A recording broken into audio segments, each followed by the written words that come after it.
Hard hitting vlogs. Hello viewers, भी आज के हमारे वीडियो का टॉपिक है history of Rashtriya Loktantrik Party and Hanuman Beniwal which are big and serious players in the coming Rajasthan elections. दोस्तों, अमूमन जब किसी पार्टी का गठन होता है तो कुछ नेता मिलकर एक संगठन बनाते हैं, फिर अपनी विचारधारा के अनुसार राजनीतिक दल का गठन करते हैं। लेकिन राजस्थान में ऐसा एक युवा नेता है जिसने एक ही हुंकार रैली में नई राजनीतिक पार्टी का गठन किया। पार्टी के गठन के साथ ही विधानसभा चुनाव में ताल ठोक दी।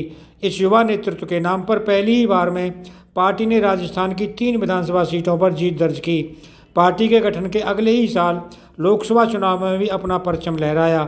हम बात कर रहे हैं राष्ट्रीय लोकतांत्रिक पार्टी यानी आरएलपी की, और इस नेता का नाम है हनुमान बेनीवाल। दोस्तों, हनुमान बेनीवाल ने 29 अक्टूबर को एक हुंकार रैली का आयोजन किया था। इस रैली में लाखों की तादाद में भीड़ शामिल हुई। राष्ट्रीय लोकदल के प्रमुख जयंत सिंह और वरिष्ठ नेता घनश्याम तिवारी भी हुंकार रैली में शामिल हुए। इस दौरान हनुमान बेनीवाल ने नए राजनीतिक दल राष्ट्रीय लोकतांत्रिक पार्टी के गठन का ऐलान किया।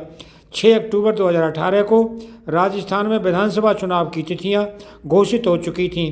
चुनाव कार्यक्रम जारी होने के बाद बेनीवाल ने पार्टी बनाई और विभिन्न सीटों पर प्रत्याशी मैदान में उतारे। दोस्तों, हनुमान बेनीवाल की पार्टी ने पहली बार में ही 3 सीटों पर चुनाव जीत लिया। पार्टी के राष्ट्रीय संयोजक हनुमान बेनीवाल ने खींवसर, इंदिरा देवी बावरी ने मेड़ता और पुखराज गर्ग ने भोपालगढ़ से चुनाव जीता। इंदिरा देवी बावरी और पुखराज गर्ग ने सिर्फ हनुमान बेनीवाल के नाम पर चुनाव लड़ा और चुनाव में जीत गए।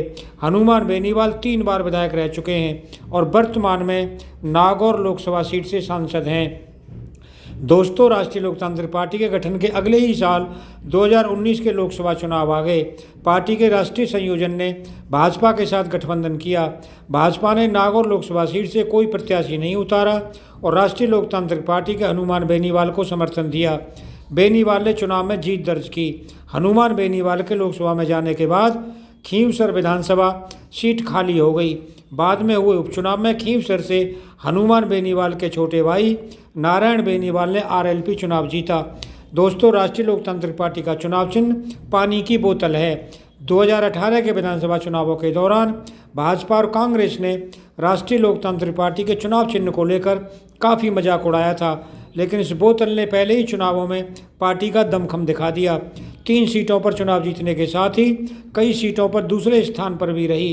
पार्टी की जीत में एकमात्र नेता हनुमान बेनीवाल की ही मुख्य भूमिका है।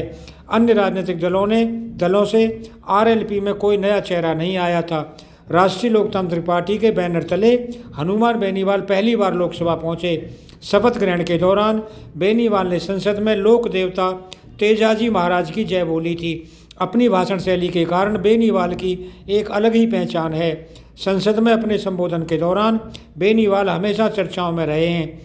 एक बार उनके संबोधन के दौरान आम आदमी पार्टी के सांसद रहे भगवंत मान ने बेनीवाल को टोक दिया था।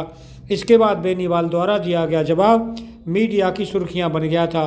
दोस्तों, अगर आपको वीडियो पसंद आया हो तो चैनल को सब्सक्राइब करें, वीडियो को लाइक करें, ज़्यादा से ज़्यादा शेयर करें।